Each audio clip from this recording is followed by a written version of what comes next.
지난주 전영성 성도님과 최미순 집사님께서 저녁 식사 초대를 해주셔서 능이백숙을 잘 대접받았습니다. 그 자리에서 참 좋은 소식을 하나 들었습니다. 귀촌하셔서 이것저것 집을 이제 꾸미신다고 바쁜데 그 와중에 처음 이제 배추 농사를 지었는데 잘 됐을까요? 안 됐을까요? 네, 잘 됐으니까 좋은 소식이죠. 배추 농사를 잘 지었다는 거예요. 네. 그러니까 저희는 배추가 가을비에 습해를 받아서 다 버리게 생겼는데 어떻게 해야 하는지 잘 모르는, 그래서 이제 막 시작한 우리 전성도님의 배추는 너무 잘 됐다는 게 참 아이러니입니다. 농사를 오래 지어서 이제 배추를 잘 아는 농부의 배추는 잘 안 되고 올해 처음 지은 배추는 잘 된 거예요. 그러고 보면 농사와 식물의 생육을 잘 알아야지만 농사가 잘 된다면 처음 농사 짓는 사람들은 시작조차 하지 못할 거예요. 그러나 하나님께서 은혜를 풍성히 베풀어 주셨기에 처음 짓는 사람도, 오래 지은 사람도 풍성한 수확을 앞두고 있습니다. 올해 저희 배추가 잘 안 돼서 교회 김장할 때 배추가 좀 모자란데 전성도님 어떻게 하실지 한번 모르겠습니다.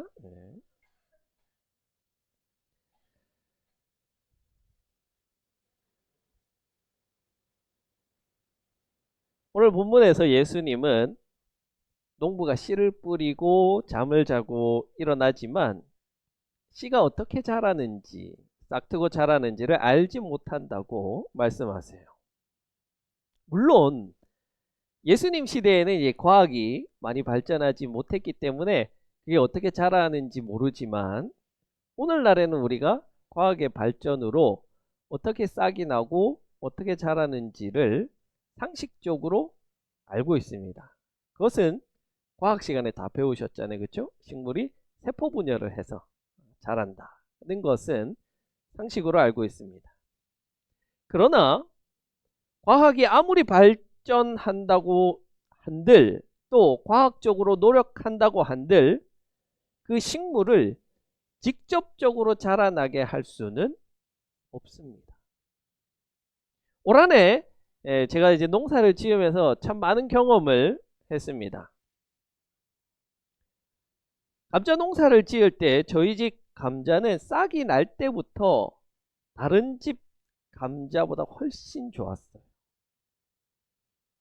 제가 이렇게 지역을 다녀보니까 우리 지역에서는 1등 감자다 라고 했는데 막상 캘 때 비 때문에 수확이 아주 저조했어요. 반대로 저희 집 파는 모종일 때 너무 형편이 없는 거예요. 아니, 한 집사님이 이런 실수를 하시나? 망하는 게 아닌가 싶었는데 어느새 잘 자라서 수확을 앞두고 있습니다. 그런데 또 그 대파라고 하더라도 다 잘 자란 게 아니에요. 다 잘 크는데 유독 또 안 크는 아이들도 있습니다. 비료를 더 주고 정성을 들여도 안 커요. 비료를 좀 덜 줘도 잘 크는 아이들도 있습니다. 그 말은 작물이 자라도록 외부적인 것들을 우리가 추가해 줄 뿐이지 실제로 그것이 자라나게 하는 것은 농부의 일이 아니라는 말이에요. 알지 못한다는 거예요. 사실 우리는 알지 못하지만 많은 혜택을 그냥 모르는 상태로 누리며 살아갑니다. 오늘 교회 오실 때 자동차를 타고 오셨죠. 자동차는 빠르게 이동할 수 있습니다. 그러나 이 자동차의 엔진이 어떻게 작동하는지, 연료가 어떻게 폭발하는지 세부 메커니즘을 알고 이해하고 타는 사람은 거의 없습니다. 그럼에도 대부분은 자동차를 타며 그 혜택을 누리고 있죠. 하나님 은혜라는 게 그렇습니다. 하나님 은혜가 어떻게 작동하는지, 지금 내가 하나님 은혜를 누리고 있는지 아닌지 우리는 모르고 지나갈 때도 많습니다. 하나님 은혜를 다 알 수 없지만 그 은혜를 우리는 누리며 살아가고 있는 거예요. 이게 하나님 은혜의 가장 큰 특징입니다. 사람들을 살아가다 보면 사라진다.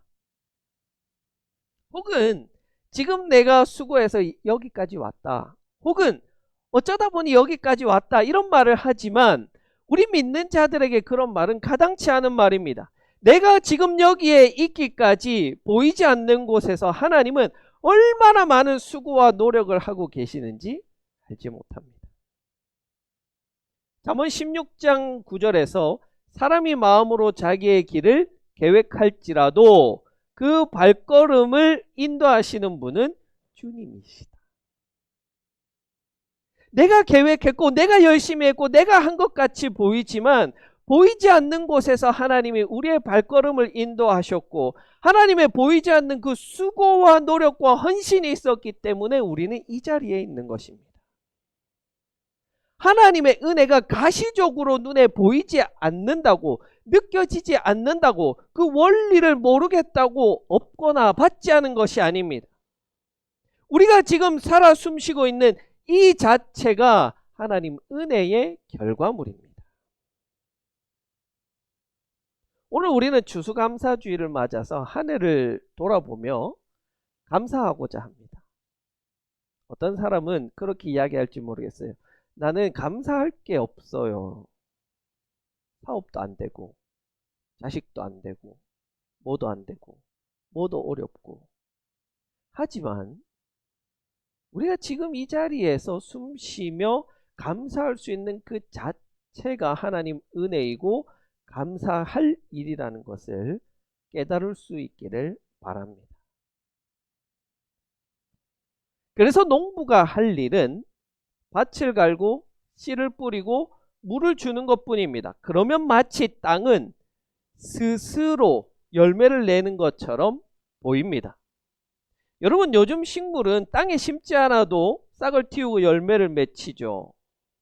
스마트팜이라고 하는 공장에서 인공적인 빛을 주고 양분을 공급해서 잘 자라나게 합니다. 그러나 씨앗이 세포 분열을 하고 자라게 하는 그 신비로운 힘은 인간이 만들 수 있는 것이 아니죠. 우리는 그저 환경만 조금 준비했을 뿐이고 열매는 하나님 은혜로 맺어진 결과물입니다. 따라서 이 추수의 계절 우리가 감사해야 할 것은 그저 하나님이 하셨습니다. 이게 우리의 입술에서 나올 감사의 고백일 뿐입니다. 이 자녀들과 같이 우리의 눈에 가시적으로 보이는 감사의 결과물, 무언가를 얻을 수 있어서 감사한 게 아닙니다. 그런 감사는요, 리언이도 할 줄 알고 서준이도 할 줄 알아요. 사탕 하나 주면서 고맙습니다 해봐 하면 고맙습니다 해요. 그런 초보적인 감사는 특별히 하는 감사가 아니라 평상시에도 항상 여러분의 입술에 달고 살아야 하는 그 평범한 감사라는 거예요. 감사합니다. 감사합니다. 사람에게도 하나님에게도 내가 받은 것이 있으면 감사합니다 하는 것은 마땅한 감사예요. 그러나 오늘 우리가 특별히 하나님께 감사할 것은 나의 나된 것은 오로지 주의 은혜입니다. 요한의 증언처럼 은혜 위에 은혜입니다. 그렇게 고백할 수 있는 그 특별한 감사를 올릴 수 있으면 좋겠습니다. 이어서 예수님은 이렇게 말씀하세요. 열매가 익으면 낫을 댄다. 왜? 추수 때가 왔기 때문이다. 이렇게 말씀하세요. 추수 때가 왔다. 추수 때가 왔다. 올해 가을을 지나면서 제가 이 말씀이 이해가 됐어요. 추수 때가 왔다라는 게. 여러분, 저는 굉장히 계획적인 사람이지 않습니까? 사모님과 여행을 갈 때에도 1분 단위로 어디로 가고 버스는 무엇을 타고 어디에서 점심을 먹고를 다 A4 용지에 계획표를 짜가지고 한 10장씩 이렇게 들고 다니면서 그대로 해야지 되는 사람이에요. 농사라고 다르겠습니까? 날짜를 딱 정해가지고 씨를 뿌리고 수확하고 이렇게 하면 되겠지라는 생각을 했어요. 올해 벼를 추수할 날짜를 잡았습니다. 10월 14일이었어요. 계획했는데 일주일이 늦어졌습니다. 왜요? 가을비가 왔기 때문에. 2주 동안 내린 가을 장마로 전국적으로 피해를 입기도 했지만 계획했던 일들이 다 미뤄지게 된 거예요. 여러분, 열매를 추수한다는 건요, 내 시간표대로 하는 게 아니더라고요. 하나님의 때와 하나님의 방법으로 열매가 맺어지고 수확할 때가 있는 거예요. 수확할 때. 여러분, 우리의 삶을 보면 똑같지 않습니까? 아, 이제는 내가 나이적으로 좀 수확할 때인 것 같은데, 내가 충분히 젊음을 갈아 넣어서 이 정도 했으면 이제는 뭔가 좀 수확해야 할 것 같은 때인데, 이제는 좀 풍성함을 누려야 할 것 같은 때인데 아직까지 이루어지지 않는 것을 보면서, 혹은 옆에 사람은 벌써 풍성한 수확을 누려서 그 풍성함을 누리고 있는데 나는 아직까지도 이런 모습을 보면서 불평하지만, 분명한 것은 하나님께서 수확할 때가 있음을 알고 하나님께 그 베풀어 주시는 그 때를 감사하면서 기다릴 수 있는 자가 되어야 한다는 거예요. 지금 당장 내가 수확해서 풍성함을 누릴 수 있으면 좋겠지만, 어떤 일들은 사실 우리가 살아있는 동안에도 추수할 때가 이르지 못할 수도 있습니다. 그렇다고 우리가 하나님께 불의하다고 불평할 수 있습니까? 그럴 수 없습니다. 왜냐하면 하나님 은혜를 이미 우리는 받았기 때문에. 그러나 한 가지 분명한 것은 궁극적인 추수의 때가 반드시 있다는 겁니다. 하나님 앞에 섰을 때 우리가 한 모든 수고와 노력들이 추수의 기쁨으로 하나님 앞에 인정받게 된다는 사실을 잊지 않기 바랍니다. 오히려 예수님은 이 땅에서 그 모든 수고와 노력의 상을 받았다면 하나님 앞에 받을 상이 없다라고 말씀하세요. 마태복음 6장 4절에 내 자선 행위를 숨겨두어라, 그리하면 남모르게 보시는 내 아버지께서 너에게 갚아주실 것이다. 우리가 이 땅에서 거두지 못한 수확은 은밀히 보시는 하나님께서 갚아주실 것을 믿고 그것에 감사할 수 있어야 하겠습니다. 오늘 우리가 교회력에도 없는 추수감사절을 지키는 것은 이 앞에 차려놓은 이 풍성한 좋은 결실을 축복하는 날이 아닙니다. 그 모든 과정 속에서 보이지 않게 일하신 하나님의 은혜를 기억하고자 하는 겁니다. 그래서 사실은 오늘 장식을 그런 의미를 담아서 좀 표현해 봤어요. 여러분 자세히 보셨는지 모르겠지만, 우리가 보통 추수감사주일 이렇게 상을 차린다고 하면 최고급 과일, 내가 수확한 것 중에 가장 좋은 것을 올리기 마련이지만, 오늘 한번 보세요. 가장 좋은 것이 아니라 흙이 묻어 있는 날 것 그대로의 벼는 싹이 났습니다. 고추는 쭈글쭈글합니다. 상처도 있습니다. 하나님께서 내게 최고로 좋은 것을 주셔서 감사가 아니라 부족한 가운데서도 하나님께 기꺼이 드릴 수 있는 그 투박한 농부의 손을 표현하고 싶었대요. 우리 사모님.